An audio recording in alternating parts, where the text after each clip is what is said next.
Things have not been going well for Gypsy Rose lately. She should have logged off social media when she still had the chance. Not just for her own peace of mind, but for her newborn daughter's future. And now everything is falling apart. From getting exposed by her ex Ryan to a possible fraud investigation while she's still on parole, Gypsy may be facing more legal trouble soon. All because she chose the internet clout over quiet healing. Let's get into this full-blown collapse. Let's start with her messy situation with Ryan, because honestly, this is where the spiral really kicked off. Gypsy just couldn't let go of the man she once called her comfort. Instead of moving on, she kept digging, jabbing, and poking, trying to paint Ryan as the bitter ex who could not let go. But when that did not work, she escalated fast. She leaked private messages, pulled out old footage, and even tried to twist a police visit into a narrative that made Ryan look like a liar. She had already made an apology video before all of this. In it, she blamed Ryan for betraying her trust by sharing private texts and swore she wouldn't retaliate. And I'm just sorry. I'm sorry that you fell in love with a piece of shit like me.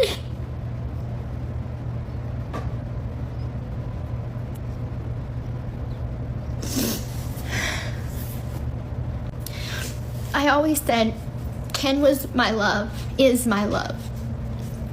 But you were my comfort. But it turned out that was just a warm-up. Not long after, she dropped more screenshots, one of which showed Ryan accusing her of leaking his number. Ken, Gypsy's current partner, responded to the message instead of her. That triggered Ryan, who, in frustration, fired off a slur. Gypsy used that slur to accuse Ryan of being homophobic, clearly trying to get the public to turn against him again. Ryan Anderson just accused Gypsy Rose of doxing him. Then he called Ken a homophobic slur. Ryan Anderson is now claiming that Gypsy Rose leaked his phone number. But instead of Gypsy texting back, it was her boyfriend, Ken Urker. And Ryan lost it. He responded by calling Ken a straight up slur, and Ken responded with one word: block. TMZ reached out to Ryan for comment, and Ryan's defense was that he's not homophobic, and he refused to say anything else. Ryan's mad that Lifetime made him out to be the villain. But sir, you are writing the script yourself. Comment below, y'all. Is Ryan spiraling, or is he bitter?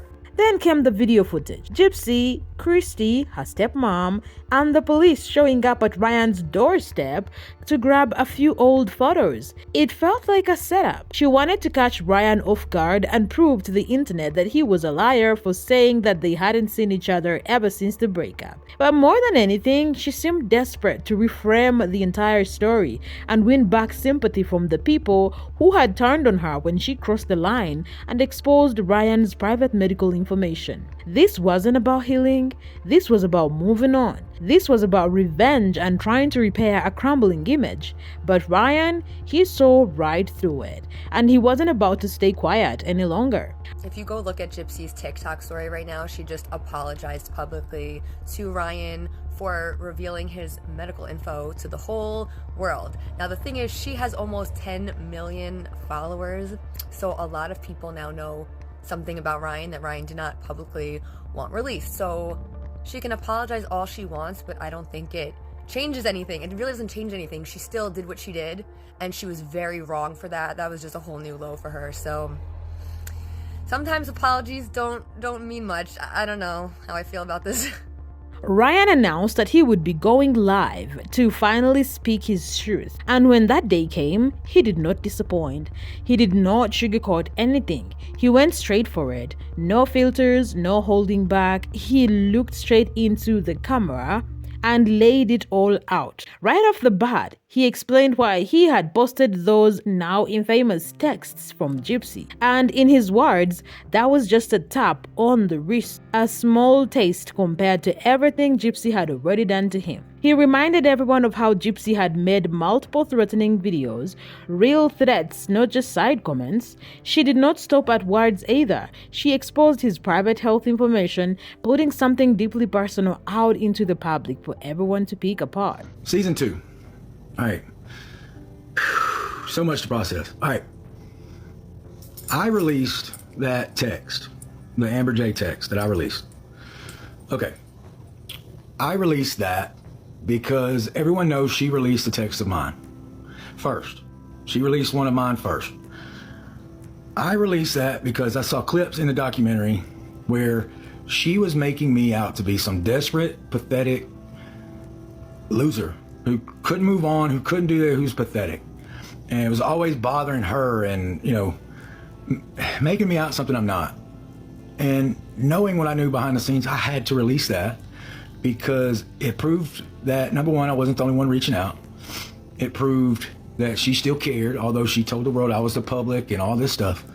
It proved that that narrative she was spinning on that documentary was wrong. And let us not forget the video of her at Jazz Fest, standing in front of a crowd with a smirk, boldly warning Ryan that if he ever dared to expose her, should get messy 10 times harder. So you want me to take my shit down, right? Okay, how about you quit talking about me? It's been 3 fucking months since I texted you, and you're spiraling out of control. So just remember, just as much dirt as you have on me, I have on you, honey. You punch at me, I punch back 10 times harder. Go see a therapist. Ryan said he wasn't even shocked by her behavior anymore. It was just who she was. To him, Gypsy has always been impulsive, reckless, and emotionally immature. She acts in the moment without thinking of the damage she causes, and she never owns it. He specifically called out her public apology video, the one where she cried on camera and talked about trust and healing. Ryan did not buy it for a second. He said the whole thing was a carefully crafted manipulation tactic. It wasn't about being sorry. It was about saving face, a PR move. If it was real, she would have messaged him directly first. She would have said, "I'm sorry" in private, like she had done countless times before when she wanted to speak to him behind the scene. But this time, she did not even tell him she was making the video. Ryan told him it was all for show. It wasn't an apology. It was a performance. That part of the video was damage control for your relationship. The biggest thing you fear is me trying to hurt your relationship with Ken. And I have never done that. Number one, I'm not trying to do that. If I wanted to do that, I've already done that. And you know that I could do that, trying to do that. And that's thing that you seem to always say, are you trying to ruin my relationship? Like that's your one comeback to me. Are you trying to ruin my relationship and ruin my family? No, I'm not. I'm not. That's not my goal in life, is to hurt you the way you hurt me. That's not my goal in life. Number one. But the one time we did talk after the apology video, you said that me releasing your text betrayed you. All right? Those were the exact words you said. Me releasing the text betrayed you. Girl, you have no idea what betrayal is. For you to sit there and say that I betrayed you, And Ryan did not stop there. He dropped another bomb. Gypsy had continued to message him after giving birth. This wasn't a one-time slip or a weak moment during postpartum. Like she claimed in the apology video, she was regularly texting him, asking about his love life, fishing for attention, checking if he had moved on, trying to stay emotionally connected to someone she was supposed to have cut off. Ryan said it felt like she was trying to keep a back door open, just in case things did not work out with Ken. That is when Ryan spelled out the hypocrisy. Gypsy had called him the betrayer. He said the reason he has been so quiet is because he is protecting his mental health, not Gypsy Rose. But it's time to defend himself, and that is why he did some of the things that we've seen go on. He said the thing that probably upset him the most was releasing his private medical information, that he is on MAT, medical assisted therapy. This is presumably, he very much led to this, but didn't exactly say it, for past RUG.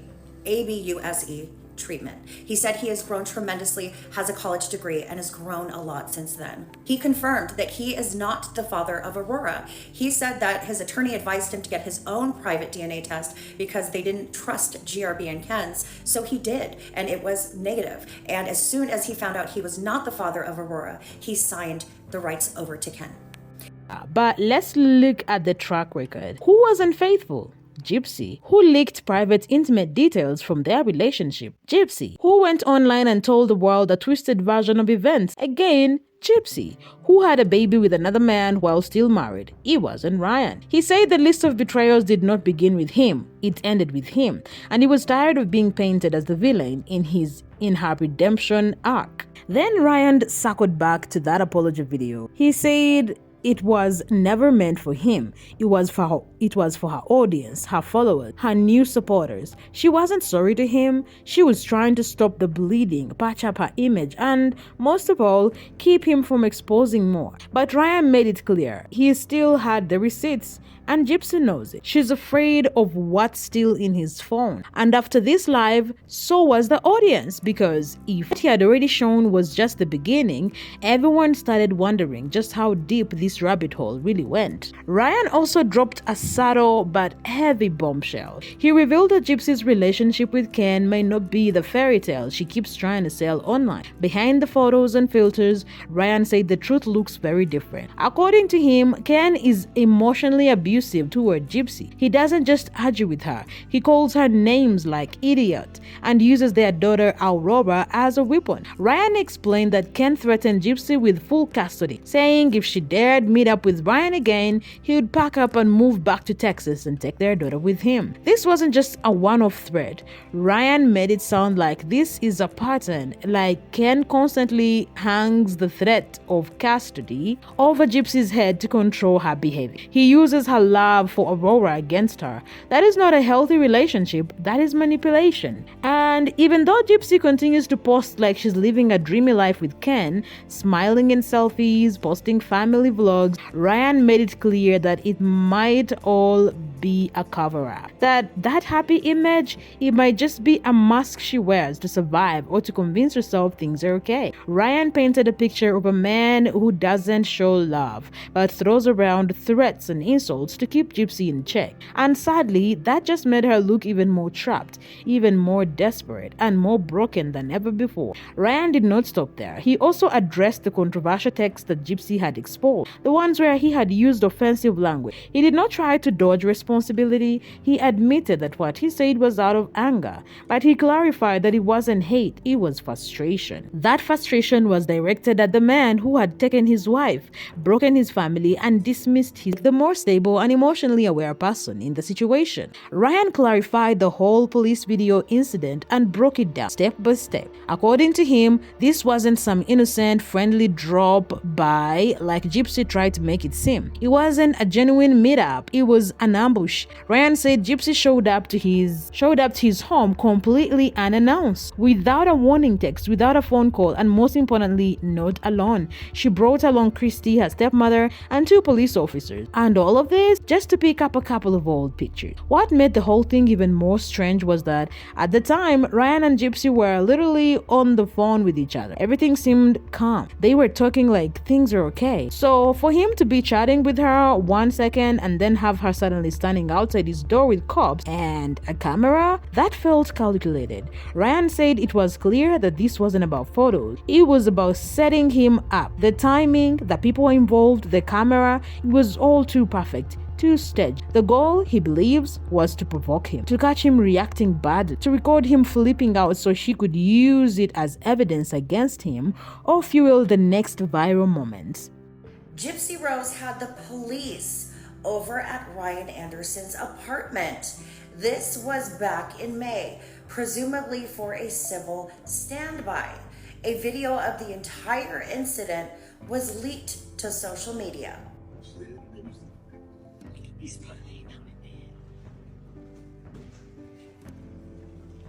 How you doing? Hey, you're gonna work on that different lawyers, don't you remember? Why don't you call the cops? It's just birthday. I just want to get my pictures. Okay, I'll get you the pictures. I don't want to run those. They want your way out here. Wow, that's nice.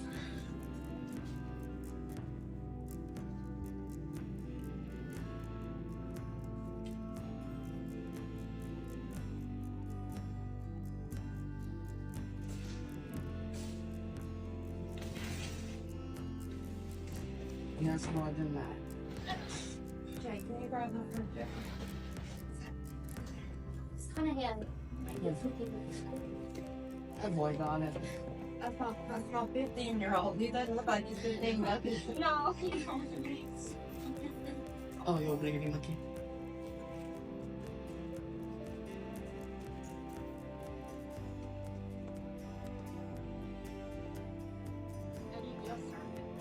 Oh my. Yeah, I just happened. No soup. Yeah.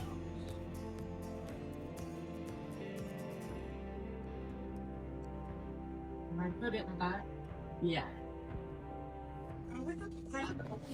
The same. And the bottom.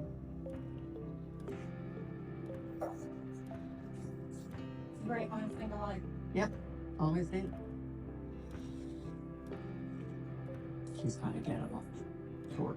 Popped up outside those storage areas. Probably just stay down.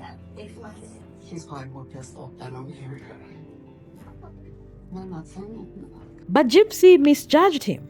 Ryan did not take the bait. He stayed calm. He did not yell. He did not argue. He did not slam the door or raise his voice. He handled it peacefully, which completely ruined the narrative she had hoped to spin. And after that awkward exchange, when it did not go how she planned, Gypsy quickly changed her story. She told Ryan afterward that she did not want to come, that it wasn't her idea. She claimed Christy made her go. But Ryan wasn't buying that for a second. He made a very good point. If Gypsy had really been uncomfortable about showing up with the police, or if she truly did not want to be there, why didn't she just say something? Why didn't she send a quick text like, hey, just so you know, Christy's making me come over and bring the police? That would have changed anything. That would have changed everything. But she did not. Not a word. And to Ryan, that silence said everything. She wanted him to be caught off guard. She wanted a scene. She wanted a reaction that she would spin. But when that failed, she defaulted to her usual strategy. Blame someone else. This time, Christy. But Ryan wasn't going to let her rewrite this one.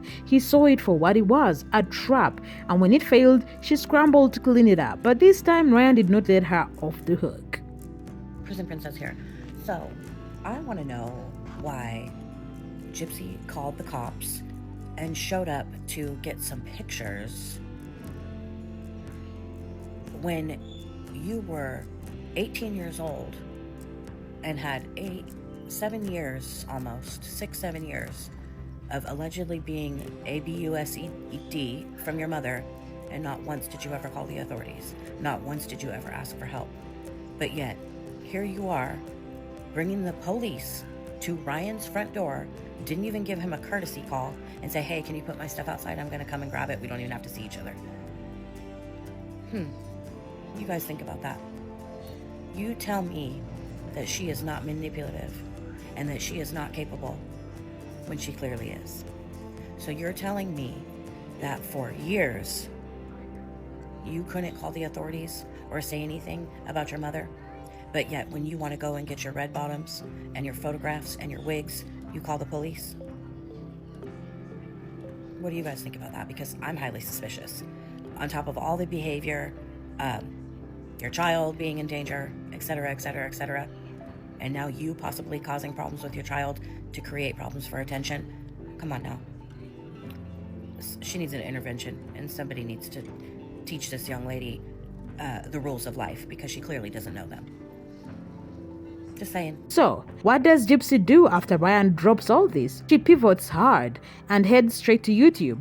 After TikTok put in new rules that stop creators with criminal records from making money on the platform, Gypsy got hit. She had no choice but to jump ship. And where did she go? Straight into family vlogging. She started a channel that centers around her new life, her baby, and day-to-day routines, trying to rebrand herself as a mother, a wife, and a YouTuber. In one of her recent videos, she decided to film herself attempting a balayage bleach job at home.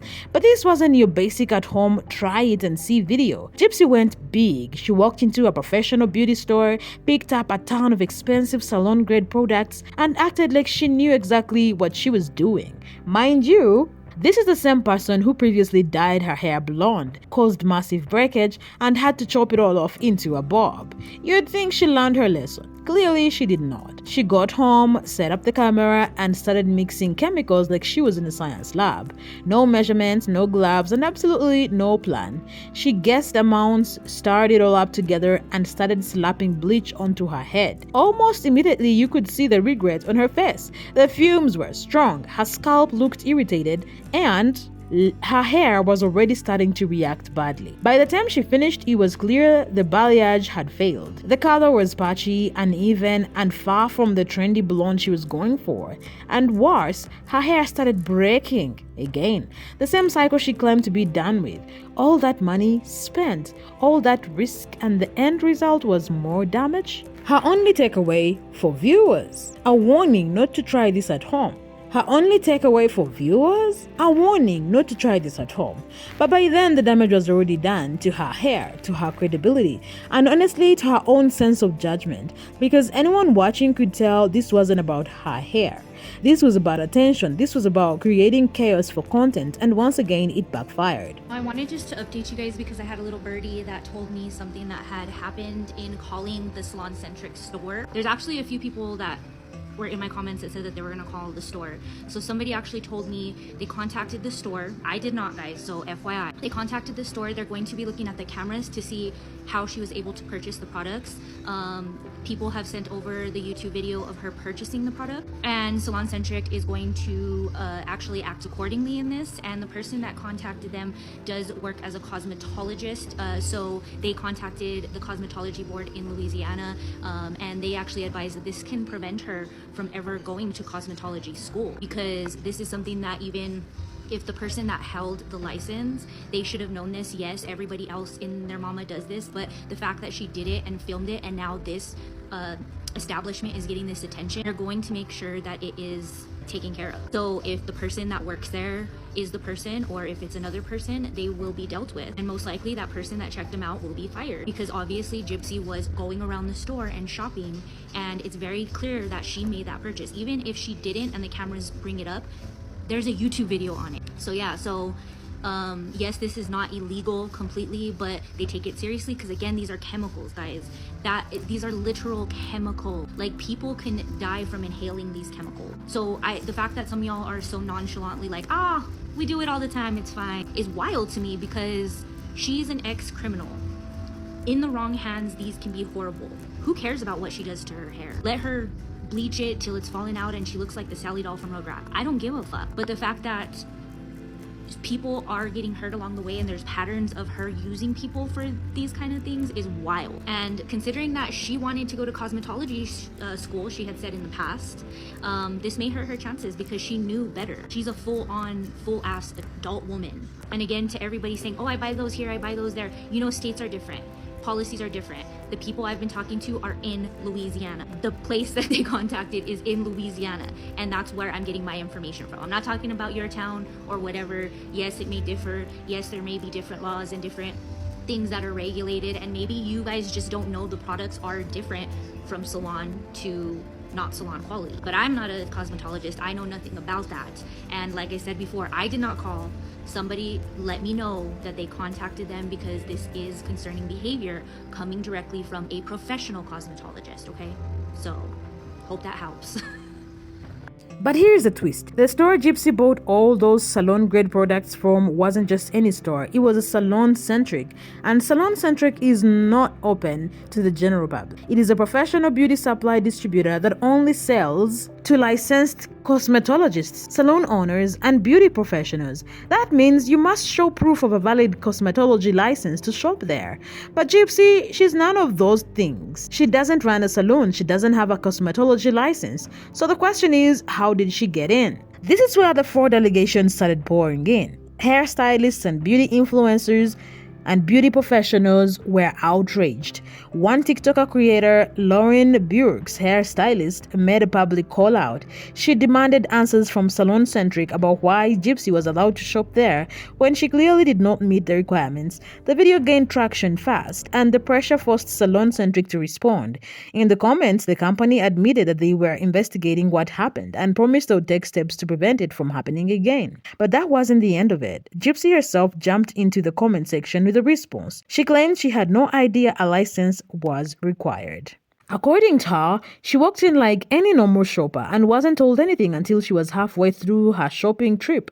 Then, she said a store employee told her, "We usually don't allow this, but you can finish your purchase just this once." She compared the experiment to shopping at Sally's Beauty, a store that is open to the public. Still, instead of simply apologizing and admitting her mistake, Gypsy took things a step further. She began uploading videos trying to justify her actions. In those videos, she blamed the employee, saying the worker admitted she bends the rules all the time for other customers too. Gypsy even shared ChatGPT responses as proof that it wasn't technically her fault, trying to prevent herself as the victim of unclear store policies. But here's the issue. She did not take accountability. Instead, she redirected the blame onto the employee, putting that person's job at risk. She made it public. She said the employee knowingly let her break the rules and claimed it wasn't malicious. But it raised even more questions. Was Gypsy telling the truth? Or was she twisting the story to avoid consequences? And more importantly, how do we know she did not use someone else's license to get in that door in the first place? Salon Centric has strict entry requirements. So if Gypsy walked in freely and shopped openly, something had to go wrong. Either she used someone else's credentials or someone inside made a serious exception. Either way, this wasn't just a misunderstanding. It was a violation of store policy. And because Gypsy is on parole and under public scrutiny, this kind of scandal could easily turn into something much bigger. At the end of the day, Gypsy's response wasn't about accountability. It was about control. She wanted to control the narrative and shift the spotlight off herself.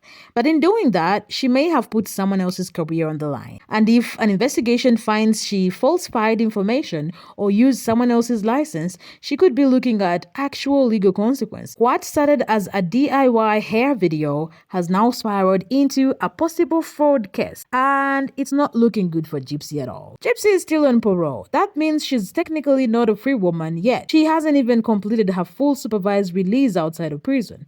And now, with this fraud investigation hanging over her head, things could get a lot more worse. If authorities find any proof that she forged documents or lied to access those salon products, she could face new charges, and that could send her straight back to prison. And let's be real, none of this should come as a surprise, because if there is one thing this whole situation has shown, it is that Gypsy hasn't really changed. She's still doing what she's always done, shifting blame, twisting the truth, and playing the victim anytime she's backed into a corner. Whether it's blaming Christy for the police visit, throwing this salon-centric employee under the bus, or trying to manipulate Ryan into silence, it is always the same playbook. She painted Ryan as the villain. She tried to sell the internet a picture-perfect relationship with Ken, all while ignoring the signs that something wasn't right. And now she's been exposed to in a possible fraud scheme. And even then, she's refusing to own it. This isn't growth. This isn't redemption. This is a slow, embarrassing downfall. But here's the big question. Is this finally rock bottom for Gypsy Rose Blanchard? Or is she going to keep spiraling and dragging more people down with her in the process?